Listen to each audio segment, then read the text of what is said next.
Hi, everyone. I hope you are all having an incredible day so far. And thank you so much for joining me and Tracy Sponenberg today for our HR Mythbusters webinar. We are so excited. This webinar is a bit different than webinars that we've done in the past that are very specific to specific topics or genres. And so we are very excited to have you all here with us today. If you don't mind, in the chat, I typically ask to put where you're tuning in from, but in my opinion, Tracy is the queen of coffee. If you follow her on LinkedIn, she posts her coffee orders from all the different places she speaks at. So in the chat, please share what your coffee order, tea order, smoothie order, whatever your go-to morning drink is, please share that in the chat with us today. Mine is definitely some sort of latte with vanilla or brown sugar, cinnamon, some sort of spice in it. So what about you, Tracy? What are you drinking today? As we were just, can you hear me okay? New Yes. AirPods and all. Oh, great. As we were just talking about offline, I door dashed an order, which actually just got here from like front desk. You have fun. I'm at a hotel. So I door dashed. I was going to have a iced latte with a little bit of mocha, but normally I drink a little bit of espresso over ice. So I had some leftover from this morning.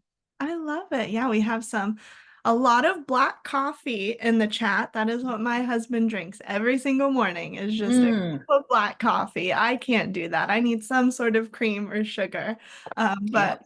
we have no coffee. Some people, some Diet Cokes. I have a Dr. Pepper with me right now as my little Mhm. afternoon treat. So we love seeing all of these roll in. So please continue to put in the chat either where you're from, what your go-to morning drink order is, and I'll just go over a few housekeeping things. Continue to put in the chat any, insights that you have or anything you want to add to the conversation. If you have any questions during the webinar, if you look on the webinar screen, in the Zoom screen, there's a Q&A button. Feel free to put any questions there during this webinar. I will be sending the slides and the recording out afterwards today or tomorrow so that you'll have that in your inbox. And at the end of the webinar, I will share the SHRM and HRCI codes. So with that, Tracy, do you want to take it over? Hi, everybody. I'm very excited to be here. And let's start. Yeah. All right. Can you all see my screen? All right. I just want to confirm, Kaylee, that you can see the Yep, screen. we can All see. right, great.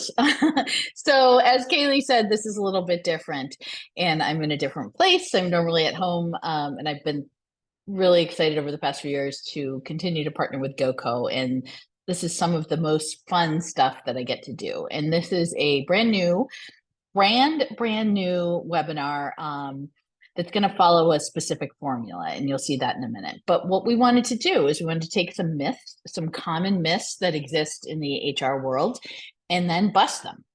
And then also give you some actionable takeaways to take back and some practical things that you can do. So before we do that, we want to break down a little bit what an HR myth is. And so a little bit about the definition of what a myth is. It's basically a traditional story. So what's that narrative that HR professionals have? What do people think that we are and think that we do? And it usually doesn't match. And those of you who know me know that I've been diving into AI a little bit. So I decided to ask ChatGPT and specifically Dolly to create me a stereotypical HR manager. So this is a myth. Actually, this looks exactly like me when I was probably in my 20s, wearing a suit, having a phone to my ear, same haircut and everything, which I still kind of sort of have today. But this is what ChatGPT thinks an HR manager looks like, and we can go into there are problems with that, certainly with bias, and certainly you can see this woman is wearing a suit and this woman presents as white, and so this is what comes in when you put in ChatGPT stereotypical HR manager.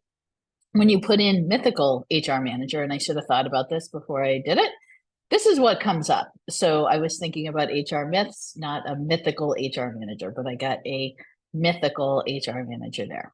So you'll see this is kind of a fun presentation, serious in parts certainly, and certainly some great takeaways, but sprinkled in with a whole lot of fun. Before we dive into the core of it, I also wanted to talk a little bit about the legacy of HR and what we're really evolving into or what we've evolved into. So this will come through the rest of the presentation today, but you'll see historically our legacy in the world of HR has been a focus on administration, a reactive approach, a siloed function, one size fits all policies, and hierarchical structure. And some of us have moved on from that. Some of us are still stuck there for one reason or another, often because the systems in our companies won't allow us to move on. But we'll talk about some antidotes to that in a little bit. So now HR is really evolving into a more modern function where HR is a strategic partner, fully embedding diversity, equity, inclusion, and belonging into the business. Hyper focus on the employee experience and hyper personalization.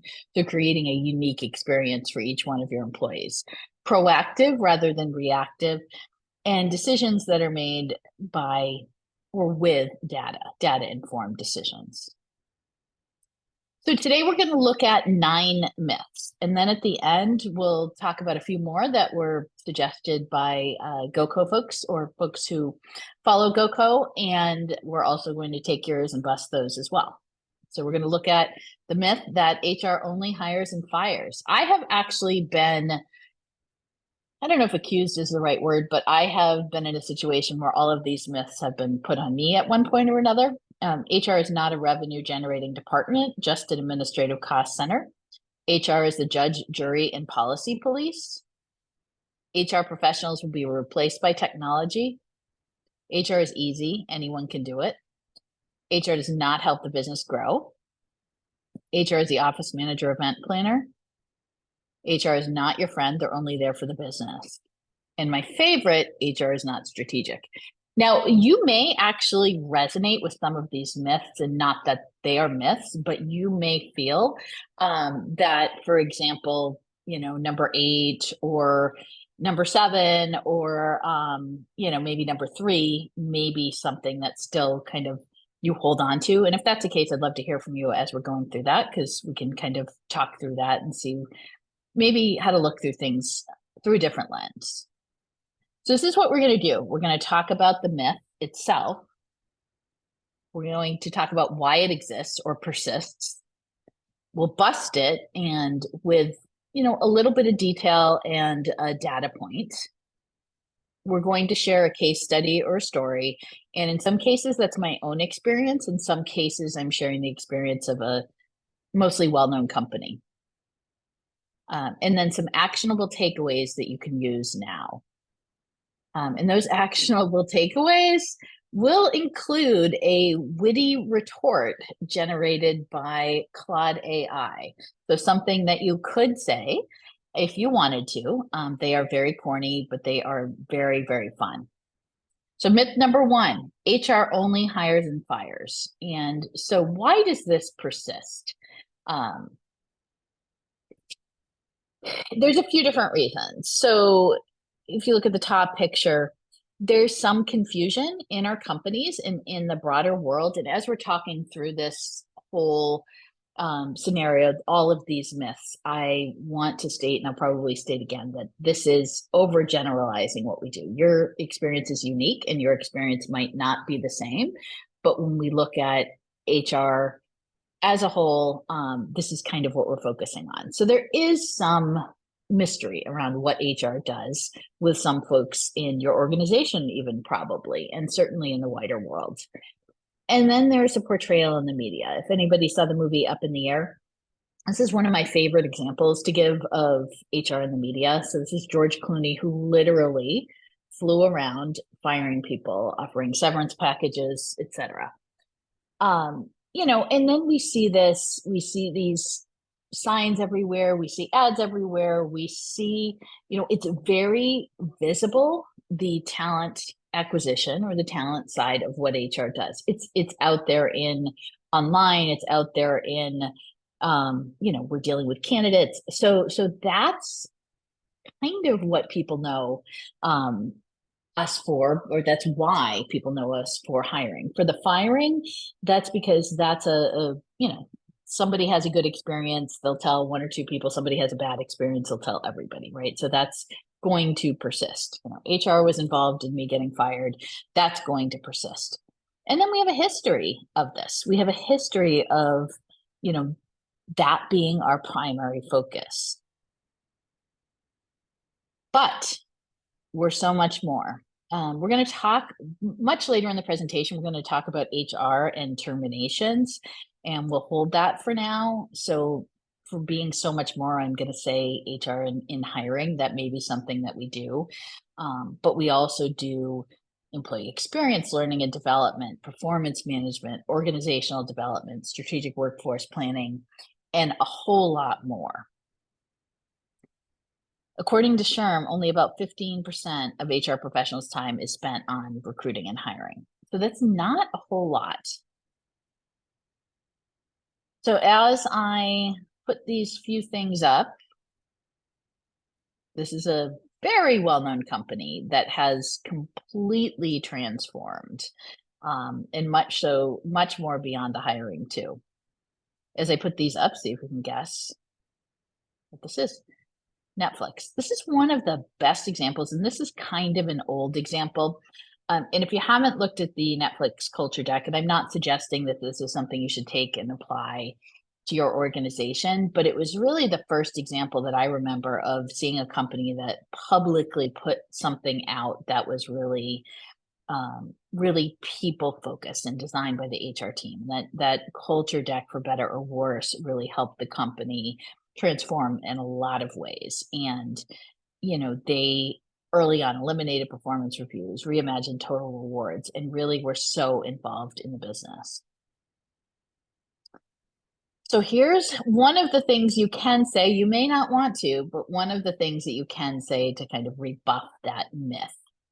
So saying HR just hires and fires is like saying a chef just boils water and pours cereal. Sure, there are parts of that's part of the job, but there's a whole lot more to the recipe for success. I said these were corny, but they are fun. This is actually a kind of a good analogy, though. And then here's some more takeaways on things that you can do. And you'll definitely see a thread throughout this presentation. Communicate, maybe even brag a little. We don't tend to be very good at, talking about our accomplishments, but that's something that we need to get better at. Increase your visibility in the company and get out from behind your desk or screen. And I know this is really hard when you're focusing on the day to day, but it's vitally important that if you have physical locations that you're there and walking around. That is the best thing that you can do. If you have virtual locations, meet with some of your people randomly, get out and talk to them. It is, rather than being work that you don't have time to do, it's the work that you should be doing, and, making time for that instead of some other things. Collaborate with other departments. Provide training to managers and others, and solicit feedback from your employees. This is really, really important. Have you ever asked your people how you're doing? Have you done surveys on how your HR team or you are doing if you are the HR team? Get that feedback. You may be surprised to hear a lot of it's positive. You may be surprised to hear there may be some things that you could improve upon, but it's really vital and necessary feedback. Here's another one of my favorite myths, that HR is not a revenue generating department, just an administrative cost center. So why? We are historically underestimated. People, again, going back to the first slide, don't necessarily always understand what we do, and therefore they underestimate what we can do. They don't really understand. They have a hard time understanding what we can do. They have a hard time seeing what we can do. We're very much often behind the scenes.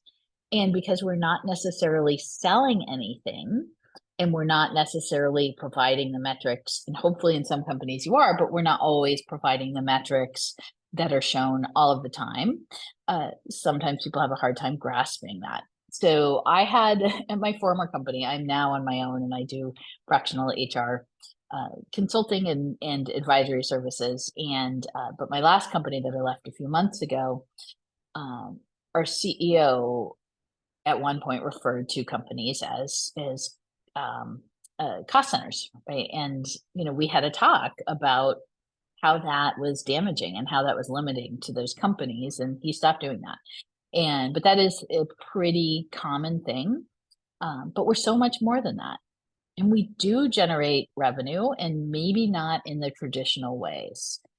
So through talent acquisition, retention, and development directly impact business outcomes. So you could, if you wanted to, measure the ROI of all of these things. You could measure the revenue that, new employees generate, that, the missed opportunities, or rather the opportunities that that happen with retention for revenue generation. You can measure those. It's not easy, but you could do that.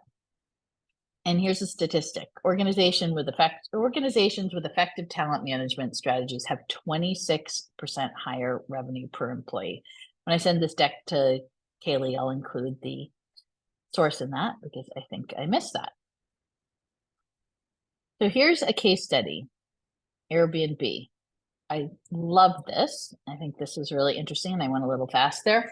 So Airbnb is everywhere, right? And I'm in a place where I've stayed in an Airbnb several times, and we all probably have stayed in an Airbnb at one point or another. And over the past several years, they've really, really exploded. And as they have, the HR team played a real critical role in their growth and revenue generation. So they focused on TA, employee experience, learning and development, diversity and inclusion, and they helped build a high performing workforce that really helped transform the company. So remember, we're nothing, our companies are nothing without people. We're absolutely nothing without our people. And that is what we do at the core of HR. That is at the heart of everything that we do. So let's talk about another witty retort. Saying HR doesn't generate revenue is like saying the engine doesn't make the car go fast. Sure, it's not the flashy exterior that everyone sees, but without a well-oiled HR machine under the hood, the company's growth would quickly stall out and leave everyone stranded on the side of the road to success. Corny, but fun, and also true. Here's some things that you can do. And again, these aren't simple things necessarily, because there isn't one simple way to change somebody's view on things. Toward the end, we'll talk a little bit more about how I've done it. But it does take some time, and it's consistency. And over time, you can and you will change people's minds on HR's value. So align your HR strategies with your business objectives to demonstrate value. So if you don't have some HR strategies, if you do, they should be aligned to the business objectives. If you don't, this is something that you should be working on immediately. And metrics to measure the impact of initiatives on the performance of the company. Because if you have strategies, that's wonderful, but that's really tough without those metrics to measure them. Collaborate with finance and speak the language of business. I've always thought that the relationship with, well, maybe not always, but for a long time, thought the relationship with finance was incredibly important. I actually married a CFO, so this helped me out a lot because that is not one of my strong areas, actually. And so, but wherever I've been, I've really partnered with whoever was leading finance to make sure that we were on the same page, to make sure that I had resources if I needed them, and to make sure that I was supporting the business through strong people strategies. Partner with sales and marketing departments as well. So sales departments, if you have them, who are selling the things or the services, and marketing departments who are getting those services or the things out into the world, you're going to learn a lot from them, and they will learn a lot from you. And they've always been wonderful partners to me. And then continually assess and optimize your HR processes to streamline workflows and reduce costs. There's a lot of great ways to do that, a lot of great software out there now, a lot of AI tools that can really help you make that day to day a lot easier and make that experience a lot better for your people and frankly for you. So this is one of the myths that I think I fell so squarely into this earlier in my career and until far too late in my career. And I see a lot of HR professionals, maybe not a lot, but I see some HR professionals that are still stuck here. And I see a few people now and again, not all that often, who like being here. Um, so let's talk about why this myth persists. And I think this is one of the most pervasive ones. So HR has been known as the enforcer of company policy, the keeper of the laws, and the enforcer of the laws. Crisis managers we've been, and conflict resolution specialists. So, and I'm not saying these things aren't part of our job. You know, certainly we have to understand the laws. Certainly there are times when we have to enforce them. But I know at least I did probably far too often in my career take that to kind of an extreme level. So take that to a level where, um, maybe I was enjoying a little too much saying no and enjoying a little too much enforcing the policies and not focusing as much on the people. And I don't think that that used to be, that was pretty common. That's how I learned. And I think we still see that now and again. And if you see that in yourself, I would love to talk because I'd love to talk to you a little bit about my evolution and why it makes sense to change. But if you have made that evolution and if people are still seeing you this way, let's talk about how to bust that. So we don't lead with compliance. Now, notice I didn't say we don't do compliance. That is still part of what we do. Ideally, if you're in a large company, you can have a legal department handle that. But for most of us, that's not feasible. So that is still part of what we do. And it is important. But employee experience is everything. And I talk about this a lot. We're now coaches, consultants, and guides, and we help our people grow. We're a strategic partner and employee advocate. So 83% of HR professionals say the role has become more strategic in recent years. 60% say they're now involved in business strategy discussions at the highest levels. This is Sharm. I think this was a couple of years ago. So this is probably a little bit higher now, thankfully, more than half of us. The case study, that's me. That's actually an AI picture. It's my headshot that I use. And I talked to you a little bit about myself, but I want to share a little bit more because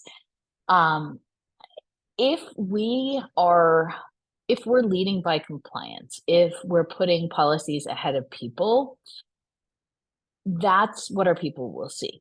So change really starts with us, and change really starts with us looking in the mirror, and change really starts with the things that we do. And let's talk a little bit more about how we can bust that myth with others. Another corny actionable takeaway and a witty retort: saying HR is just the judge, jury, and policy police is like saying a GPS only tells you you've made a wrong turn.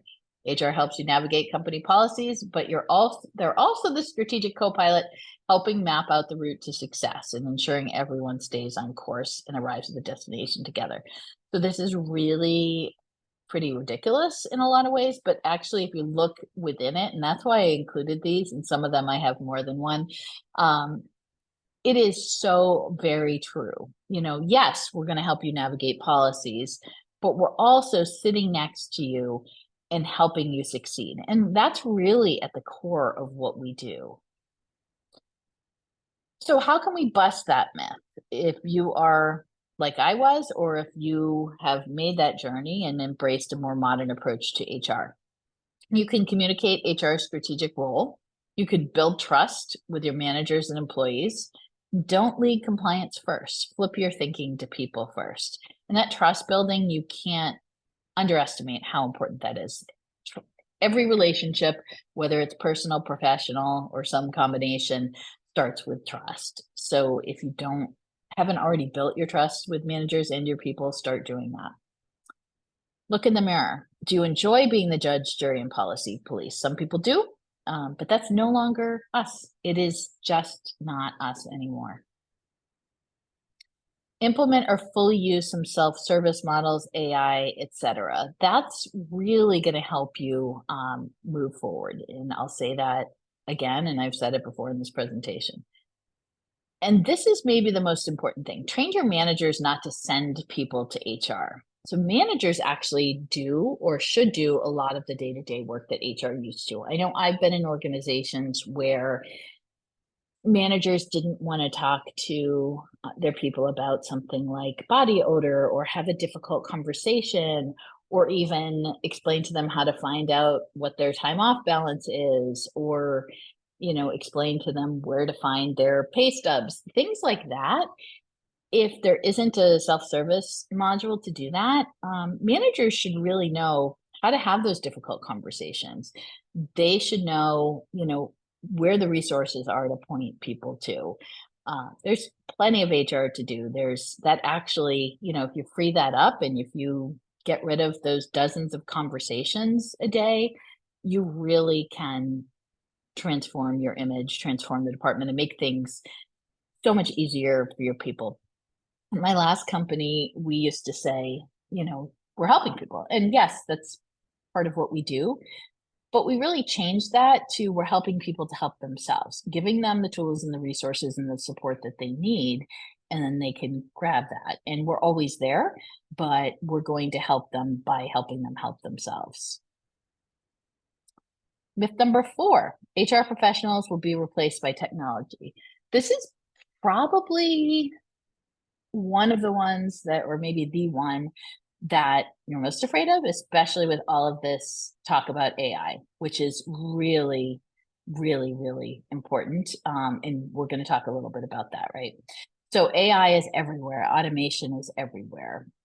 So, this myth, I don't want to say it's not necessarily true, but it certainly feels the truest, I think, of all of them, really, because we've seen this to a degree.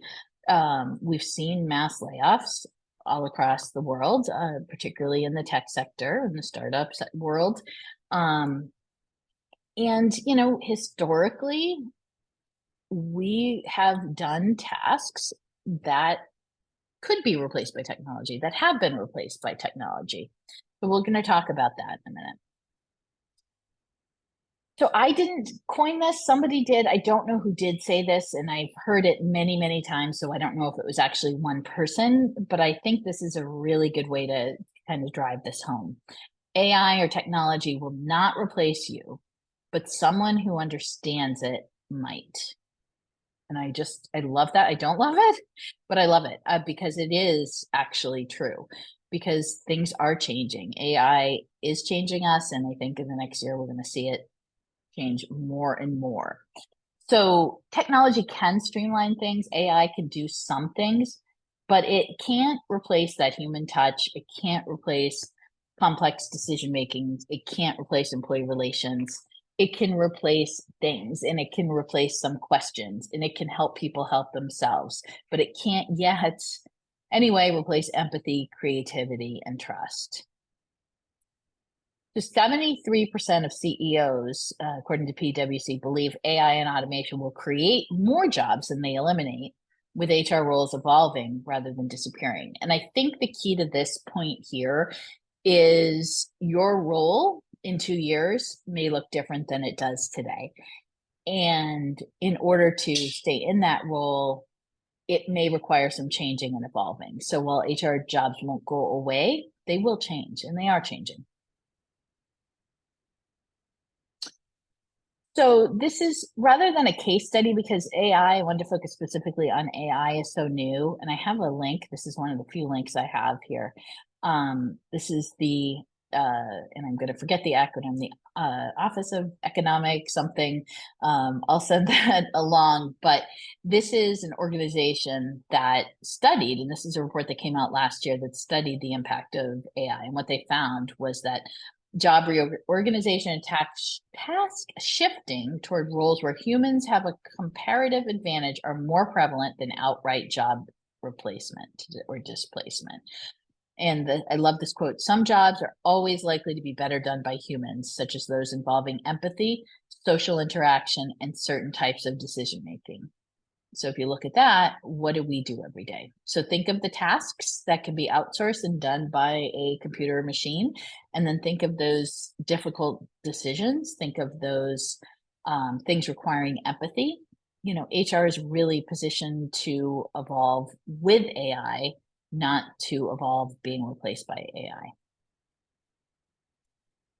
So, so here's another witty retort. AI and HR, more like AI as an HR sidekick, which I actually believe. We're going to see if you don't have, for example, Microsoft Copilot, you're going to see that really help transform everything that we do in the coming months and years.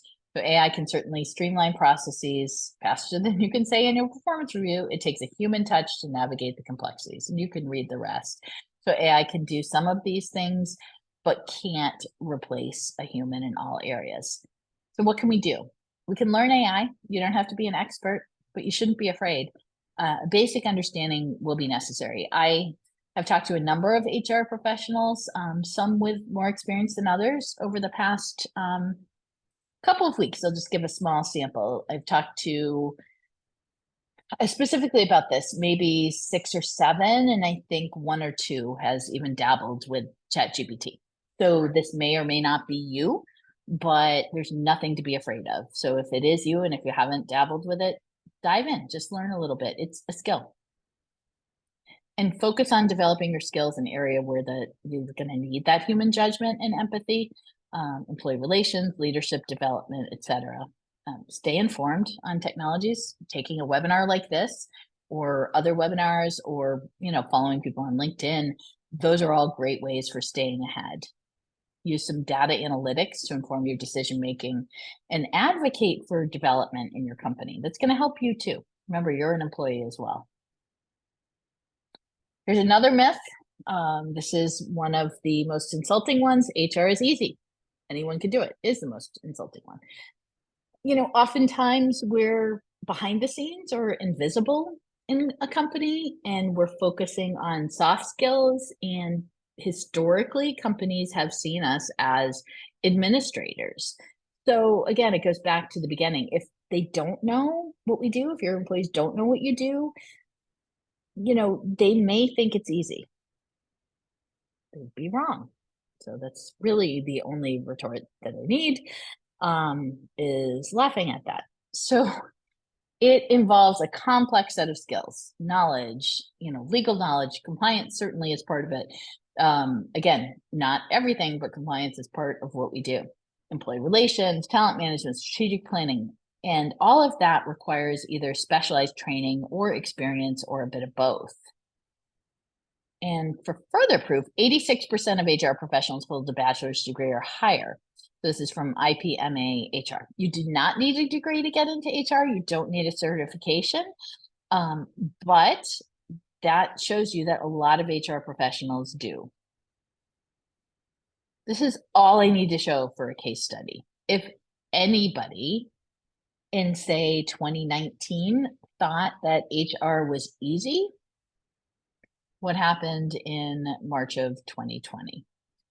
Unfortunately, all of the, I think, respect that we saw in the wider world for HR, and all of the advances that we made, I think they're slipping back a little bit, with the layoffs, with the return to office, with all of this. That's slipping back a little. Not in every company, but certainly in some places. But what HR professionals did in 2020 through, well, now, in figuring out things that nobody had ever figured out before, and everybody was turning to HR to know what to do. Consequently, we paid the price. I literally don't know anyone who didn't experience burnout over the past few years. I just don't. Nobody who works in HR.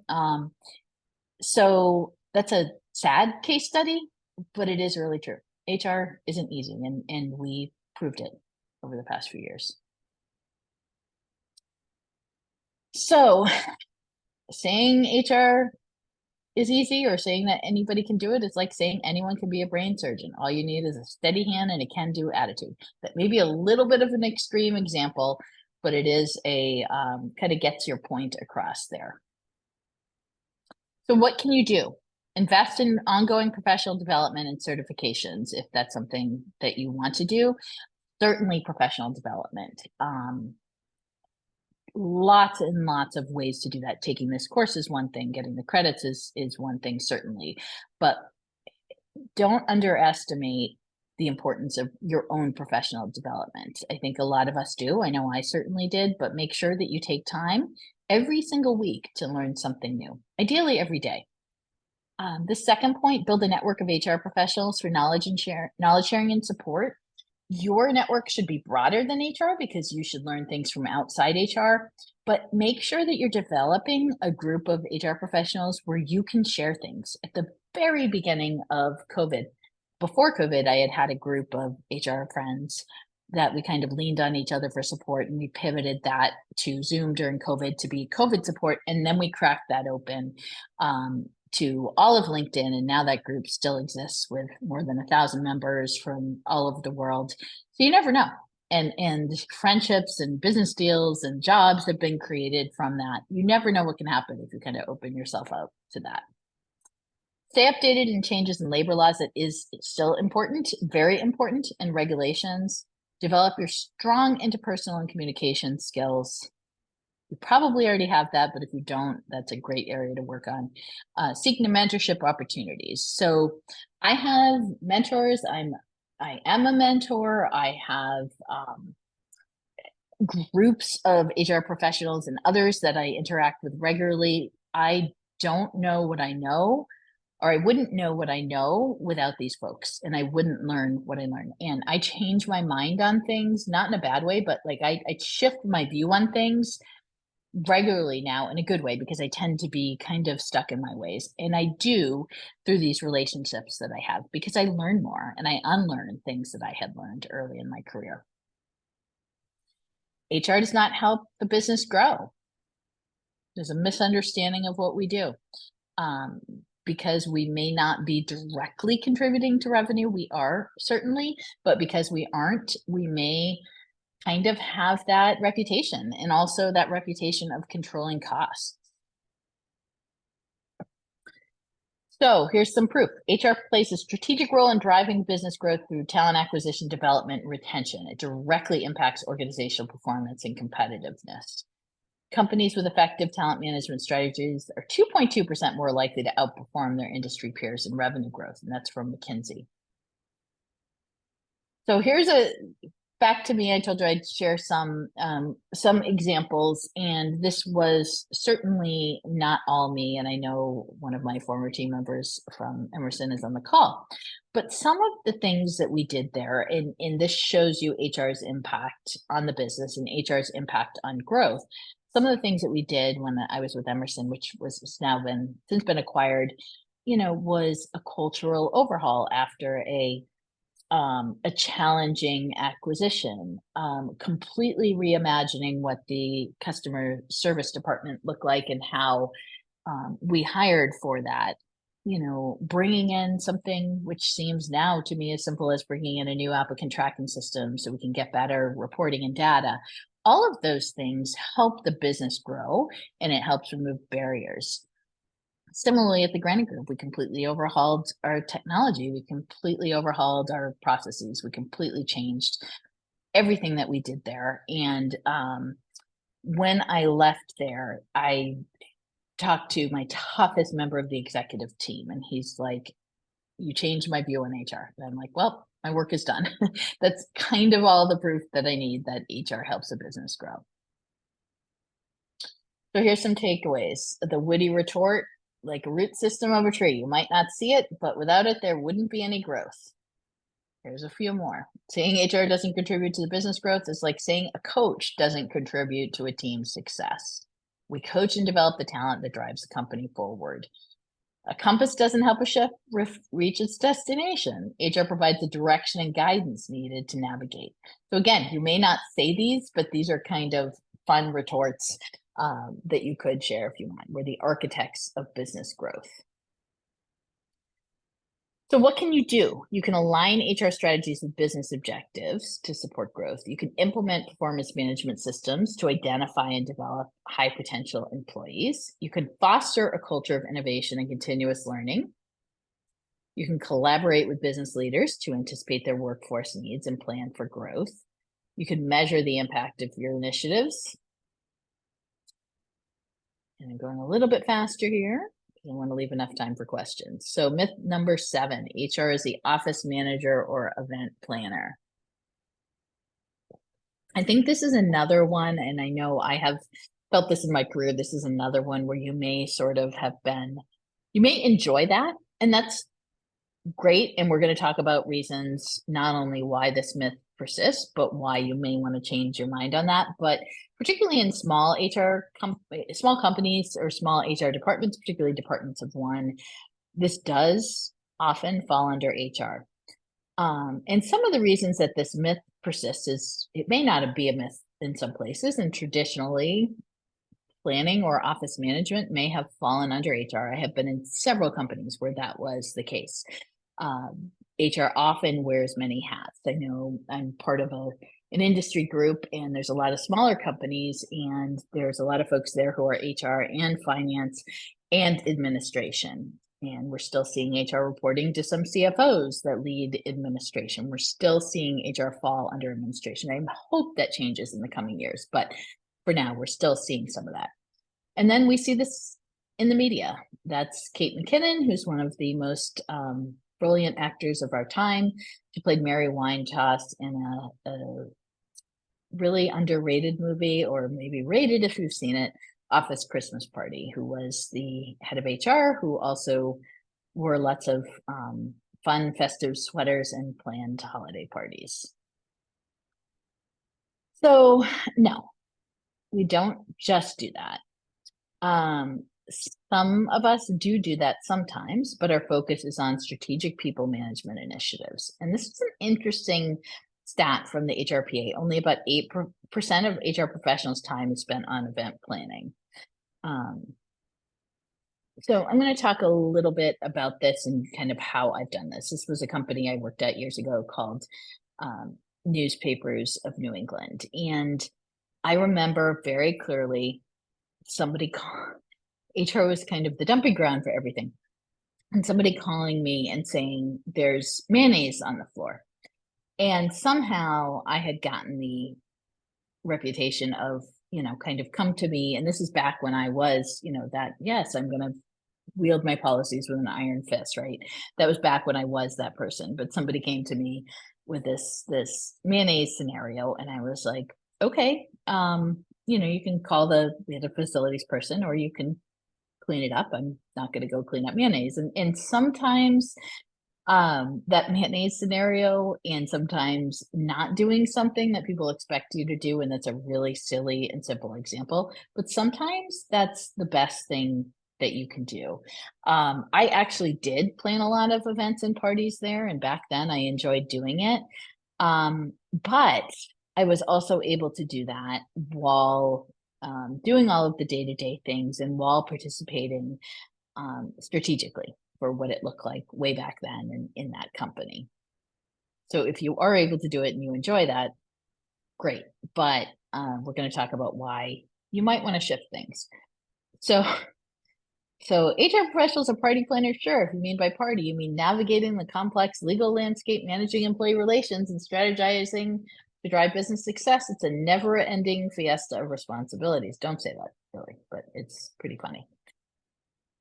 So if party planning falls within your responsibilities, if you can delegate it, do. I've done this in several companies, actually, committees. There were places that I've worked before that HR was squarely responsible for events, and shifting that to including the place that I just came from, shifting that to a committee gets that perception away from HR that, hey, we're just planning parties. So that myth will persist if you continue planning events, and that continues to be a big part of what you do. But committees are really great to be able to handle that. And people from HR can be on the committee, but it can be a group responsibility. And you want to clarify HR's roles and responsibilities within the organization, that you focus on strategic priorities and invest in technology to streamline processes and free up time for strategic initiatives. That's a through line in everything we talk about. Collaborate with department heads to align the initiatives with the goals, and communicate HR's value to senior leadership. This goes back to what we talked about in the very beginning. It's uncomfortable to talk about, and brag a little bit about what we do, but it's really, really necessary. Myth number 8, HR is not your friend. They're only there for the business. Why does this persist?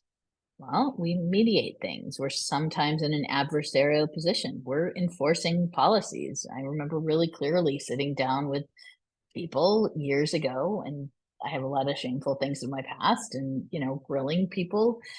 Shameful things in my past, not really, but shameful things in my past, in that I would not approach things the same way today as I did back then. But sitting down with people who were dating and really grilling them, because that was against policy. And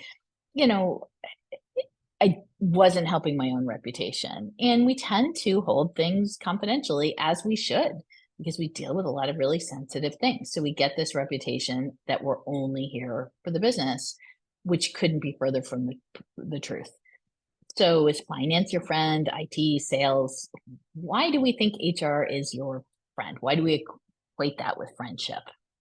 So we are advocates for employees, and we strive to create a positive and inclusive work environment. I have a lot of friends and a lot of people that I really respect that will talk about HR walking that line. And while that is true, are we for the business? Yes. Are we for the employees? Yes. I actually like to say we are firmly for the employees, because in the best companies, and I hope that all of you do or will work in a company like that, in the best companies, that is one and the same. Here's a Gallup statistic. Employees who feel that their organization cares about their well-being are 3.5 times more likely to be engaged at work. So that's some good data for you. And this isn't necessarily a case study, but leading people first, truly putting your people above everything, is going to help bust that myth. I want to spend a little bit more time on, I had posted about this on LinkedIn for a while, and I got a lot of great feedback and some things that I incorporated into this presentation, but I wanted to include this as is, because I think this was really, from Natalie Lofton Davis. This is really, really interesting. I still get frustrated when people say HR is not your friend. They're for the company. Does the finance department give you personal loans? They're not your friend. Does the IT department come to your house to fix your Wi-Fi? They're not your friend. Does legal handle your real estate transaction? They're not your friend. HR doesn't have a great reputation for handling discrimination, harassment, or bullying complaints, and that is true in some cases for sure. But is that 100% HR's fault, or is it leadership and culture? HR is not a monolith. It's comprised of many functions, but most of all, it's comprised of people, with the vast majority of them wanting to help employees, but they don't have to be your friend. So I thought this was great. I wanted to include it exactly as she wrote it, and that was a great way to bust that myth. So here's a long one. HR is this is as outdated as a fax machine in a smartphone world. Our role is to be a strategic partner to both the company and its employees. We're here to create a fair, safe, and productive work environment where everyone can thrive. We're the workplace equivalent of a good coach, which I think is so true. And how do we further bust this? Build trust and rapport with your employees through open communication and empathy. Provide resources and support for your employees' personal and professional development. Act as a mediator and advocate. Foster a culture of inclusivity and respect, and balance the needs of the organization with the well-being of its employees. And my favorite myth, HR is not strategic. Historically, we're siloed. We're mired in all kinds of thoughts of what people have, believed us to be over the years. And we're underestimated and sometimes not listened to. But we are the most strategic department. We play a critical role in shaping the organizational strategy through talent management, workforce planning, culture development, and impacting business outcomes. Companies with highly effective HR functions are 3.5 times more likely to outperform their industry peers. And that's from HBR. And this IBM, and this is just one example, and I've included some really pretty large examples, but they have really dug into the people side of things. They have dove into skill development, weaving DEIB throughout their organization, AI assisted HR tools, agile performance management, and employee voice that really has helped the company succeed. So this is equating HR to chess. Saying HR isn't strategic is like saying a chess grandmaster only knows how to move pawns. So how do you bust this? Proactively partner with senior leadership to understand business objectives, conduct regular workforce planning assessments, implement talent development programs, leverage data analytics. You're seeing a lot of through lines throughout this, right? Advocate for HR's seat at the executive table. I don't love that phrase, but I think it's appropriate here. And here's a few more myths, and then we're going to open it up to questions from everybody. And these came in beforehand. So how would you recommend using what we learned from this myth busting session to educate friends, family, or customers who are facing the same myths? So if I'm understanding this question correctly, if one of my favorite things to do, not in the world, but like in regards to HR and having this conversation, is asking friends and family what they think about HR.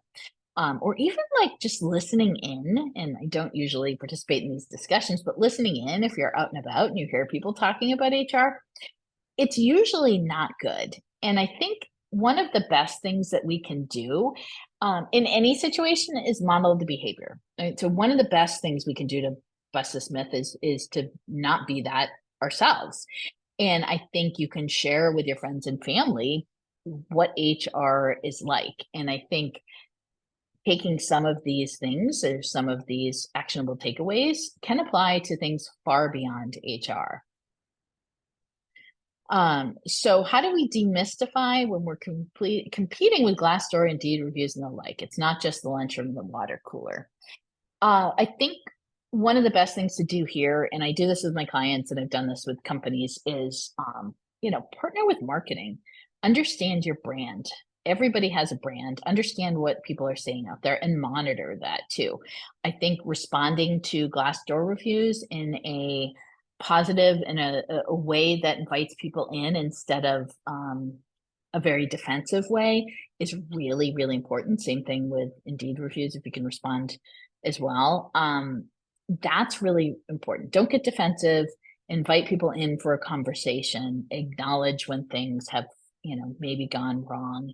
And most people take reviews with somewhat of a grain of salt, but if the reviews are true and there are things that you need to fix, and often that starts with leadership, start there and actually start to fix them. And here's one of my favorite questions that I alluded to earlier. Is it HR's job to fire, or should managers do it with HR support? I used to do all the terminations earlier in my career, all of them. And I felt like that sense of control. I needed that control. I needed to be there. I do not think HR should fire now. I think that managers should do it. Managers should always do it. I don't even think HR should be there if there's another person who could be there, with the exception of layoffs. I think often that's important to communicate the relevant information.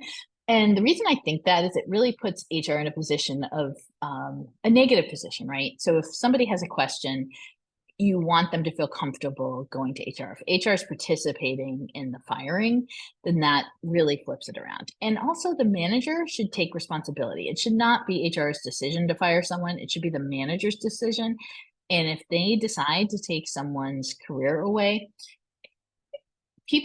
probably more people should be fired in companies, but that decision should be taken very seriously, and it should almost never be a surprise unless there's a horrible situation.